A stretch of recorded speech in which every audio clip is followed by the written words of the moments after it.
You're listening to Loners and Rebels, a podcast about the stories families bury and the echoes they leave behind. I'm Heidi, and this is episode 2, The Discharge. Today we go back to the beginning of a silence, one man's discharge paper, and how it rewired a whole family. When I was 4, maybe 5, my dad took me on what he called a mystery ride. Sometimes that meant the duck pond, sometimes the beach. If he was feeling generous, maybe the New England Aquarium or the Boston Museum of Science. That day, it was none of those. I remember the Brut cologne, the red spice scented little tree air freshener, the sweet spark of a Marlboro Red catching on the truck's built-in lighter, Gen X core memory, and the sun gleaming across the dash. We drove past his elementary school, the one I'd later attend, and toward Oakland Grove Cemetery in Bourne, Massachusetts. He was quiet, but nostalgic, a little softer than usual. He was much more tender when I was very small. We pulled up to my grandfather's grave. His headstone had a gas tanker engraved in the granite, and I thought that was just the coolest thing. I wasn't scared, I was excited. I loved stories, and I only had one grandparent growing up, my paternal grandmother, and she never exactly went out of her way to know me or spend time with me. She always called him my husband, which stung in this weird, possessive way. That day with my dad felt different, like he had wanted me to meet the person he missed the most.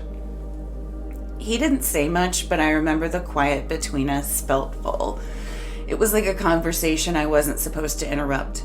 He wasn't performing. It was one of the few times I saw him completely stripped of the armor he wore everywhere else. He looked proud to bring me there, proud to introduce me to his father, and underneath that pride was something soft and human that I wouldn't see often again. I didn't have a language for it then, but I could feel the ache coming off of him. Empaths don't know they're empaths as a kid. They just absorb. The grief in that truck settled into me before I even knew what it was. All I understood was that he missed someone so much it changed the air around him. Standing there, tiny in comparison to my 6'2" father, I could feel the sadness coming off him, even if I didn't have the words for it yet. My dad was not an emotional man, but he missed his father. And at that age, I didn't know this would be one of the last clear memories I had of him being gentle. Growing up, my dad talked about his father like a comic book hero. My grandfather's nickname was Truck, and the story went that he was as big as one. Taller than my brother, who's 6'8", but we'll circle back to that. He could fix anything. He rode an Indian motorcycle, charming smile, perfect hair. A general badass. That's the version I swallowed as a kid. The cool, capable man who left a U-size hole in my dad's heart when he died. And because my dad told it that way, I believed in the legend. I always felt like I missed out. When I asked my brother when he remembered, he kept it simple. He made me feel loved. A grandpa who just showed up to see him, and then he was gone. It was a Saturday morning in September. I was on the couch, coffee in hand, doing what I always do, researching. I'd heard my grandfather was in and out of the service quickly, but nobody ever said why. Then the document opened on my screen, and there it was in black type. Reason for discharge. Neurasthenia.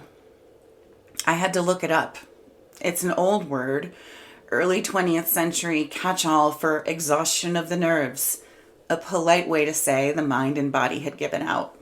Today, they'd call it anxiety and depression.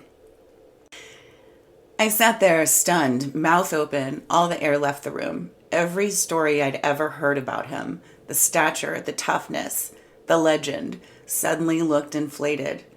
And the line that said it pre-existed enlistment, that was a dagger. The first person I thought of was my brother. We both carried this anxious, depressive current since childhood. And here it was, spelled out on a 70-year-old form, the genetic breadcrumb. The moment I saw it, I knew it. That's where it comes from. I texted my brother. He didn't say much. He's a man of few words and honestly hates texting. But I could tell he felt the same quiet relief. Like we weren't defective, just descendants of a man who broke under the weight of a world that didn't have words for it. The first jolt, he was not taller than my brother. The record said 5'10" and 114 pounds. That blew my mind. The nickname truck was about what he worked on and drove, not his height. Okay, fine. Family tall tales are a sport, where I'm from. But then the cold part. He was discharged during training for depression and anxiety, documented as ongoing prior to enlistment. I sat with that line and everything in my family clicked into place like a trap. There was another discovery in my 20s that I shelved for a while, then found again when I got serious about research about a decade ago. My grandfather's first wife. They married in 1945. He married my grandmother in 1949. My dad was born in January of 1950. I don't know why they split. No one, and I mean no one, talked about her. When I told my dad, he was shocked. He asked my grandmother about it. Her answer, we don't talk about that. Of course she didn't. Her name was Doris, and she was beautiful. I stared at her photo for a long time, like she might blink. I had no idea my grandfather had been married before. The records were matter of fact. Married in 1945, remarried in 1949. But between those lines, a whole erased story. When I first told my dad years ago, the family explanation was predictable. She cheated on him while he was off at war. Well, that didn't make sense. He'd been discharged in 1943, 2 years before they even married. She remarried in 1947, he in 1949. Whatever happened, it clearly didn't fit the family's preferred version. And my grandmother, of course she buried it. She never spoke about anything that might crack her own image, but she'd rip everyone else to shreds. She went out of her way to hate my mom, the second wife, as if she'd forgotten she was one herself. That's the hypocrisy silence protects. It lets you rewrite your own sins while condemning everyone else's. Finding Doris was a power shift. Proof that the Robinson women weren't made of marble. They were human, flawed, breakable. That discovery loosened the spell my grandmother held over the narrative. She wasn't guarding virtue, she was guarding vanity. My grandmother never missed a chance to say something unkind about me. Finding Doris was a power shift. Proof that the Robinsons' house wasn't made of stone, it was glass like everyone else's.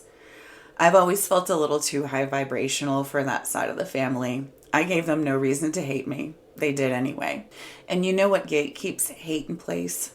Silence. January 1977. I'd been told my grandfather died in his truck. Dramatic, right? I sent off for the certified copy. No autopsy, but the cause was clear. Acute myocardial infarction. He was 52, plowing snow, driving a truck for the Gary Wing Company, the same company my dad would drive for later. Receiving the death certificate made it real. I'd always known he died of a heart attack, but now I could see it. The image filled itself in. I pictured him with that perfectly combed, pomaded hair, the silver wings at his temples. Maybe a cap pulled low, snow falling slightly around him, a coat thrown over his work clothes, and the kind of quiet that only comes during a snowstorm. Then, gone in an instant. 52 years old. My grandmother was 48, just a couple of years older than I am now. That thought alone knocks the air out of me. My father had turned 27 4 days before my grandfather passed. My brother was 6. He remembers the time as chaos.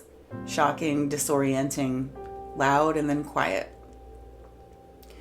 My father never talked about that day. He couldn't. I think losing his dad was the original fracture, the one every other silence grew out of. And when my dad died the same way, decades later, it didn't even feel eerie. It felt inevitable. He used to joke he'd go the same way, and then he did. I was at work on a Thursday morning in October when his number flashed on my phone, but it wasn't him. It was the woman he was seeing, saying I needed to get to Newport, Tennessee, that he'd had a heart attack and the ambulance was on the way. My hands went numb. I couldn't even form words. I called my husband, my mom, threw things in a bag, and started driving. 3.5 hours of hope and dread. I couldn't reach anyone for updates until finally a nurse answered and told me they couldn't save him. We still had over 2 hours of driving left. The engine stopped again. Different truck, same story.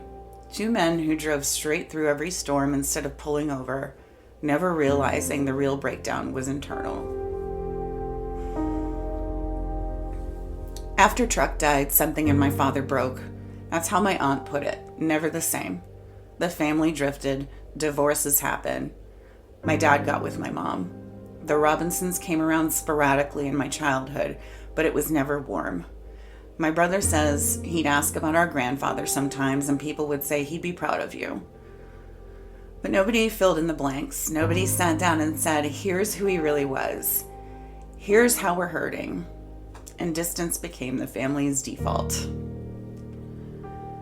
There's a petty little detail that tells a bigger story. My dad loved to give away my toys to my cousins, not as kindness, but as a spectacle. Look what I can do. It reads like a man chasing approval wherever he could get it.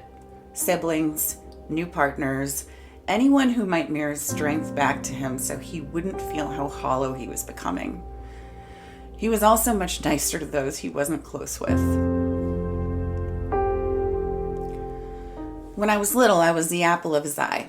I was a smart kid doing well, mystery rides and moments of gentleness. Then I got older and became a problem. At 15, during one especially bad stretch, he threatened to turn me over to the state for being mouthy. Later, when I was technically an adult and had moved back to Massachusetts, he scheduled a phone call to tell me he couldn't have anything to do with me because he had a new family now. Spoiler, that ended. He'd reappear between wives and girlfriends where there was space for me and vanish once he'd filled that slot again. We wouldn't speak for months. When he died, we were talking, but the ledger never balanced. He showed love with stuff, transactional affection. When I was 7 and panicked because I thought he'd died on the couch, he told me to pour water on his face if I couldn't wake him. I did. He startled and hit me. The gifts started tracking the damage. The worse the incident, the bigger the present. The most ridiculous example was a brand new Ford Mustang when I was 16. And if I breathed wrong or shot a look he didn't like, he'd go outside and disconnect the battery. Love is a leash. Apology is leverage. He shut down by not talking or by getting drunk and narrating his life like he was the victim of everyone else's choices. On a good day, he could be hilarious. On most days, irritable and sometimes scary. If I had to put his emotional language into one sentence, is that he was taught to push his feelings down until they rotted him from the inside out. It took me a long time to realize how much of him I was still carrying. I used to think shutting down was control, or over-explaining would stop people from getting mad. That was his voice, not mine. The one that said, don't make it worse. For years, I stayed angry, just like him, and called it having boundaries. The truth was, I didn't know how to handle disappointment without rage. When I started therapy, that's what cracked open first. The constant hum of irritation wasn't strength. It was grief with nowhere to go. He showed love with stuff, and it left me allergic to anything that feels transactional. I hate apology flowers. I don't trust grand gestures. What means more to me now is someone just sitting in the mess with me. No fix, no gift, no script. Love for me is holding space. It's saying, I appreciate you, before the silence creeps in. It's learning to speak before it festers. And this, the whole project, is part of that unlearning. Talking about the things they refused to, naming what they couldn't. It's not just storytelling, it's reclamation. When I asked my brother about our father, he said, sometimes funny, mostly irritable, dealing with stress meant silence or anger. He didn't unload the way I do. He doesn't live here in the open like this, typically, but we shared the same ache. We both wanted a dad who actually liked us, wanting to know us. We were grieving a man who never existed, the version we should have had. Here's what I think now. Holding the discharge paper in one hand and my childhood in the other, silence in our family wasn't stoic or noble. It was avoidance. It was shame management. It was control. It was anger chewing through people who never learned to name what hurt. My father's silence taught me to scan every room for danger, to explain instead of feel, to manage other people's moods so mine wouldn't get me hurt. That's not a personality quirk, that's a survival skill. And yet, back at that little kid memory, there was tenderness. There was a man who missed his father and wanted me to meet him in the only way he knew how, standing at a stone with a truck carved into it. He tried early on, but then the storm won. When I look back at the generations before me, there's a clearer through line. People carrying too much and saying nothing about it until it hardened into anger. That's the family brand. Stoicism is survival. Silence is self-defense. It took me years to understand that being sensitive wasn't a flaw. It was just information. My body trying to tell the truth. But in our family, emotion was treated like a leak in the ceiling. Patch it fast before anyone sees it. I still catch myself doing that, even now. Not passing it on doesn't just mean not having kids. It means refusing to emanate that energy in my life. No more holding everything until it festers. No more mistaking repression for strength. I don't want to live like that, and I don't want to make anyone around me feel like they have to. That's the real discharge. Learning to set down what wasn't mine to carry. The discharge doesn't tell me what he did on the days he did feel strong. It doesn't tell me exactly what kind of grandfather he would have been to me if he'd lived. It doesn't tell me whether he would have talked, really talked, if someone had made it safe for him to do it. But it does tell me something big. This didn't start with my dad, the rage, the shutdown, the way love gets transactional, the way families pretend perfection while they bleed out behind closed doors. It started much earlier with a young man in training who already had depression and anxiety during a war that would have taken almost anyone, being told to go home. Imagine the shame. Imagine being told you are not the kind of man who makes it through. Imagine bringing that home to a culture that didn't have words for nervous systems or trauma. Of course, the story became he was struck. Big, powerful, just fine. Of course, the sentence became, we don't talk about that. Here's the difference. I'm talking about it. I'm saying it out loud in a way that would have pissed off half my family and maybe saved the other half. I arranged my father's memorial 6 months in advance so his mother, siblings, nieces, and nephews could make it, and none of them showed up. That was my last gift to the silence. I don't owe it anything anymore. I can love a man who hurt me and still refuse the inheritance of not naming things. I can miss the mystery rides and still tell you the truth about the battery cables. I can hold the discharge paper and say, this is where the pattern got documented, not where it began. And today, this is where it ends. If you're listening and any of this sounds familiar, if your family used gifts instead of apologies, if your house buzzed with anger because nobody could name grief, if your origin story has a lot of, we don't talk about that, I see you. It's not your fault, and you don't have to pass it on. Next time on Loners and Rebels, we keep moving through the branches and the blowback, what silence costs, and how we build something sturdier in its place. For now, I'm going to sit with that little kid version of me in the truck, sunlight on the dash, and let her know she wasn't wrong. The tenderness was real. It just didn't survive the storm. Thanks for listening. I'll see you next time. This is Heidi Robinson Swimmer.